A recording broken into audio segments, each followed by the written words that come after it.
क्या आपने कभी सोचा है कि आपकी फेवरेट ड्रिंक कोका कोला कैसे बनती है और वो कोका कोला जो रोजाना 1.9 बिलियन से ज्यादा लोगों की प्यास बुझाती है, उसे कब और किसने इन्वेंट किया?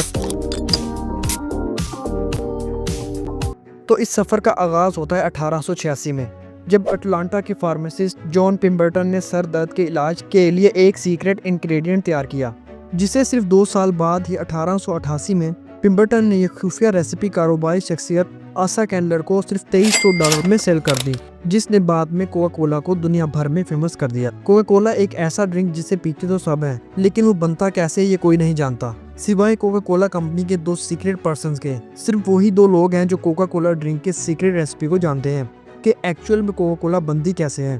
तो दोस्तों, कोका कोला की ये सीक्रेट रेसिपी अटलांटा के world of Coca Cola museum में एक हाई सिक्योरिटी वार्ड में रखा गया है। आप इसे देख तो सकते हैं, लेकिन सिर्फ बाहर से, क्योंकि वार्ड में एडवांस सिक्योरिटी सिस्टम्स जैसे palm scanner, number code pad और स्टील वार्ड नस्ब है, जो कोका कोला की सीक्रेट रेसिपी को सेफ रखता है। आज ये कीमती फॉर्मूला बेवरेज कंसंट्रेट कहलाता है। हैरत की बात यह है कि जब हर बोतल पर सारे इंग्रेडिएंट्स लिखे हैं, तो फिर ये राज कैसे है? तो इसकी वजह ये है कि इन नेचुरल फ्लेवर्स की एक्यूरेसी वाज़ेह नहीं है। कोका कोला के मुताबिक ये फ्लेवर्स पौधों और सब्जियों समेत डिफरेंट सोर्सेज से हासिल किए जाते हैं, जो कोका कोला की अनोखी महक का राज है। दोस्तों, जैसे कि आप जानते हैं कि कोका कोला में 90% पानी होता है, जिसे मुकम्मल जरासीम से पाक करने के बाद जदीद नैनो फिल्ट्रेशन अमल से गुजारा जाता है, जिसके बाद सीक्रेट कोका कोला लिक्विड को प्लास्टिक जग में फोक लिफ्ट किया जाता है और पानी के साथ मिक्स करके एक बेस बना दिया जाता है। जिसके बाद बारी आती है उस लिक्विड में शुगर ऐड करने की, जिसके लिए डिफरेंट फ्लेवर्स में डाले जाते हैं, जैसे हाई फ्रक्टोज कॉर्न सिरप